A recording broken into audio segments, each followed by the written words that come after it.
Good morning students, I am MRK. Today 10th Max class, chapter 1 relation functions. Okay, இது வந்து interval sum, example 1.18, 5 mark sum, very very important. So what is given அந்த interval கொடுத்ததில் கொஸ்டின்லேயே நம்ம வந்து set bracket போட்டு அந்த interval என்ன number இருக்குன்னு நம்ம ஓப்பன் பண்ணிக்கிறோம். ரியல் நம்பர்ஸ் சொல்லிட்டாங்க, அப்போ எல்லாமே இருக்கும். பாயிண்ட் நம்பர், ரேஷனல் நம்பர் எல்லாமே சேர்ந்தது தான் நம்பர் லைன் சொல்லுவோம்ல, ஃபுல்லாக ஹோலாக, அதுதான் ரியல் நம்பர்ஸு. ஓகே, இப்போ -2 <2 அப்படின்ட்டு இருக்குது. -2 விட இங்கிட்டு அந்த சைடு சிறுசு, அப்போ -2ன்னு போட்டோம்னா -3 -4 அப் டூன்னு சொல்லி இப்படி போயிட்டே இருக்கும்.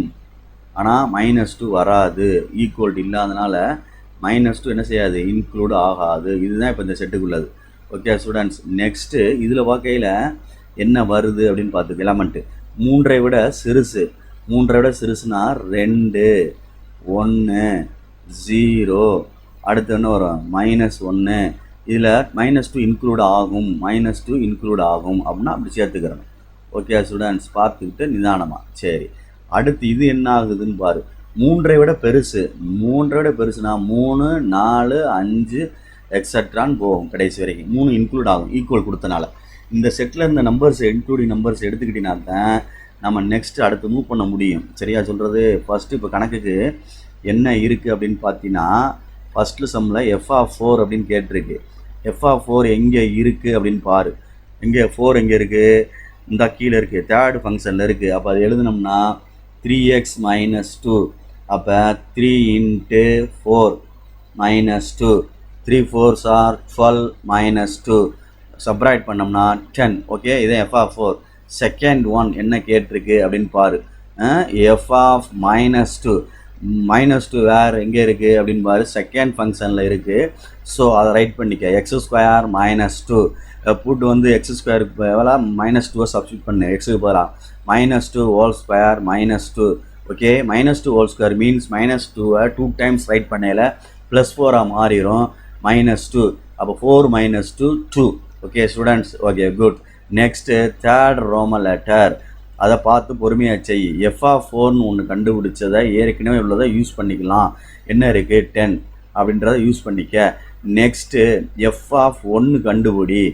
f(1) கண்டுபிடிக்கையில் f(1) வேரியஸ், அந்த 1 இஸ் வேறு இங்கே செகண்ட் இன்டர்வலில் இருக்குது, செகண்ட் ஃபங்க்ஷனில் இருக்குது. அப்போ x² - 2, x² - 2.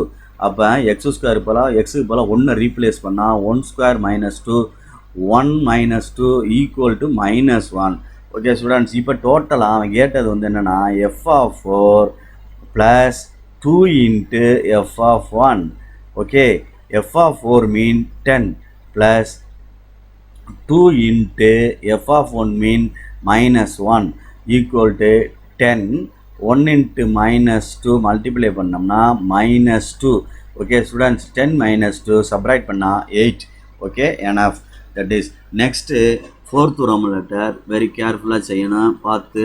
ஃபஸ்ட்டு நியூமரேட்டர் கண்டுபிடிக்கணும், நெக்ஸ்ட்டு டினாமினேட்டர் கண்டுபிடிக்கணும், கடைசியில் தான் நம்ம க்ளோஸ் பண்ணணும் கணக்கை. ஓகே, ஃபஸ்ட்டு f(1) நம்ம கண்டுபிடிச்சிருந்தோம்னா யூஸ் பண்ணிக்கலாம். f(1) கண்டுபிடிச்சிருக்கேன், இந்த இடத்துல இருக்குது -1. நெக்ஸ்ட்டு f(4) கண்டுபிடிச்சிருக்கான்னு பாரு, அது யூஸ் பண்ணிக்கலாம். f(4) இந்த இருக்குது 10 அப்படின்றத யூஸ் பண்ணிக்கலாம். ஓகே, 10 அப்படின்றத யூஸ் பண்ணிக்கலாம், ஃபஸ்ட்டு கண்டுபிடிச்சது. சரி, ரைட்டு. இப்போ மேலே ஒரு numerator கண்டுபிடிக்கையில் f(1) - 3 × f(4). Okay, good.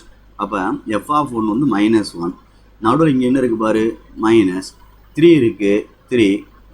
f(4) கண்டுபிடிச்ச ஆன்சரு இந்த இருக்குது. பக்கத்தில் போட்டுறக்கூடாது, 310 ஆயிரம், 310 ஆயிரம். ப்ராக்கெட் போட்டு 10 போடணும், அது வந்து மல்டிப்ளைன்னு அர்த்தம். அப்போ -1 - 30, அப்போ -31. இதுதான் நியூமரேட்டருக்குள்ள ஆன்சர். குட். அடுத்து f(-3) கண்டுபிடிச்சின்னா என்ன ஆகும்? -3 வேறு இங்கே இருக்குது அப்படின்னு பாரு, இந்த இருக்குது, ஃபஸ்ட்டில் இருக்குது. அப்போ 2x + 7, அப்போ 2 × -3 + 7 equal to 3 2s are 6 -6 multiply பண்ணால் அடுத்து என்ன இருக்குது, +7 சப்ராக்ட் பண்ணால் 1. therefore ரெண்டையும் நம்ம டிவைட் பண்ண போகிறோம், அதாவது மொத்தமாக f(1) - 3 f(4). Okay students, whole divided by f(-3). அதுக்குள்ளே ஆன்சர் ஃபுல்லாக எடுத்து எழுதல. இந்த ஆன்சர் வந்து 30 - 31, இந்த ஆன்சர் வந்து 1. by 1 equal to minus 31. Super sum. நிதானமாக எழுதணும்னா 5 mark is good. Okay. Thank you.